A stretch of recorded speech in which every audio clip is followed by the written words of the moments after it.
വെനസ്വേലയിൽ ഇന്നലെ ഉണ്ടായ ഇരട്ട ഭൂകമ്പത്തിൽ 188 പേരാണ് മരിച്ചത്. 1500-ലധികം ആളുകൾക്ക് പരിക്കേറ്റു എന്നാണ് വിവരം. അവരെല്ലാം ഇപ്പോഴും ചികിത്സയിലാണ്. തകർന്നടിഞ്ഞ കെട്ടിടങ്ങൾക്കടിയിൽ കാണാതായവർക്കായിട്ടുള്ള തെരച്ചിൽ ഇപ്പോഴും തുറന്നുകൊണ്ടേയിരിക്കുകയാണ്. അവിടെ വെനസ്വേലയിലെ ദുരന്തത്തെക്കുറിച്ച് പറയാൻ മധു കൊട്ടാരക്കര തത്സമയം അമേരിക്കയിൽ നിന്ന് ചെയ്യുന്നു. മധു, ഈ ദുരന്ത വാർത്തയുടെ കൂടുതൽ ഭീതിതമായ ചിത്രമാണോ ഇപ്പോൾ പുറത്തു വന്നുകൊണ്ടിരിക്കുന്നത്?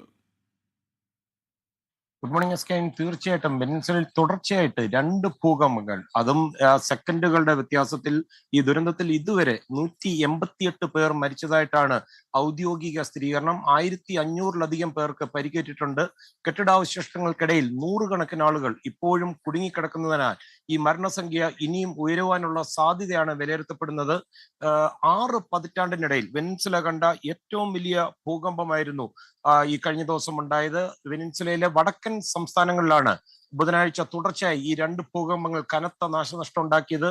തലസ്ഥാനമായ കാരക്കാസ്, പ്രധാന തുറമുഖ നഗരങ്ങളായ ലാ ഗുവേറ, അതുപോലെ കാറ്റിയ ലാമാർ എന്നിവിടങ്ങളിൽ വൻ റെസിഡൻഷ്യൽ ടവറുകളൊക്കെ നിലം പൊത്തിയിരിക്കുകയാണ്. 200-ലധികം ആളുകൾ ഈ നിലം പൊത്തിയ കെട്ടിടങ്ങൾക്കിടയിൽ കുടുങ്ങിക്കിടപ്പുണ്ട്. 157 പേരെയാണ് ഇവിടെ കാണാതായിരിക്കുന്നത്.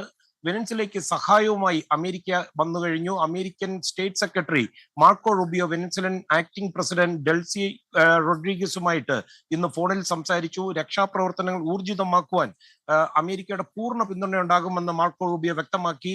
വെർജീനിയ, കാലിഫോർണിയ എന്നിവിടങ്ങളിൽ നിന്നുള്ള പ്രത്യേക രക്ഷാപ്രവർത്തക സംഘങ്ങൾ തെരച്ചിലിനായി ഇതിനോടകം വെനസ്വേലയിൽ എത്തിക്കഴിഞ്ഞതായിട്ടും റൂബിയോ പറഞ്ഞു. ഈ സംഘങ്ങൾ തെരച്ചിലിനായിട്ട് വെനസ്വേല ഗവൺമെന്റിനെ സഹായിക്കും. ഇതിന് പുറമെ അവശ്യ സാധനങ്ങളും അതുപോലെ ദുരിതാശ്വാസ സാമഗ്രികളും വെനസ്വേലയിൽ എത്തിക്കുന്നതിനായി അമേരിക്കയുടെ ഡിഫൻസ് ഡിപ്പാർട്ട്മെന്റും സജീവമായി രംഗത്തുണ്ട്.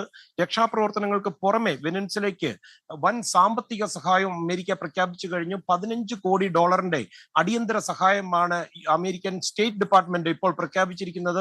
എസ്കെൻ, ഐക്യരാഷ്ട്ര സഭയുടെ ഉൾപ്പെടെ വെനസ്വേലയിൽ ദുരിതാശ്വാസ പ്രവർത്തനങ്ങളിൽ നിരവധി ഏജൻസികൾ ഇപ്പോൾ പ്രവർത്തിച്ചുകൊണ്ടിരിക്കുകയാണ്. ഇവർക്കായിരിക്കും സ്റ്റേറ്റ് ഡിപ്പാർട്ട്മെന്റ് ഈ തുക കൈമാറുക.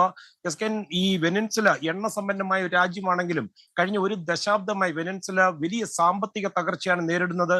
അവരുടെ അടിസ്ഥാന സൗകര്യങ്ങളൊക്കെ വളരെ പരിതാപകരമാണ്. അത് രക്ഷാപ്രവർത്തനത്തെ വലിയ തോതിൽ ബാധിച്ചിട്ടുണ്ട്. അത് മാത്രമല്ല, അവരുടെ തകർന്നടിഞ്ഞ ആരോഗ്യ മേഖല, വൈദ്യുതി വിതരണം, ഇതെല്ലാം വരും ദിവസങ്ങളിൽ ദുരിതാശ്വാസ പ്രവർത്തനങ്ങളെ വലിയ പ്രതിസന്ധിയിലാക്കുമെന്നാണ് ഒരു വിലയിരുത്തൽ. എസ്കെ.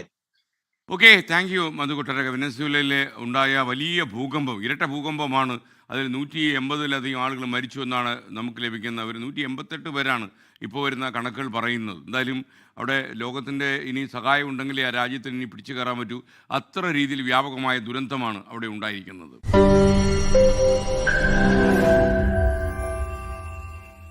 ലോകത്തെവിടെയായാലും ഏത് സമയത്തും 24 വാർത്തകളും ഓഗ്മെന്റഡ് റിയാലിറ്റി പാക്കേജുകളും എക്സ്പ്ലെയിനറുകളും വിശദമായി കാണാൻ ഞങ്ങളുടെ യൂട്യൂബ് ചാനൽ നിങ്ങൾക്ക് സബ്സ്ക്രൈബ് ചെയ്യാം.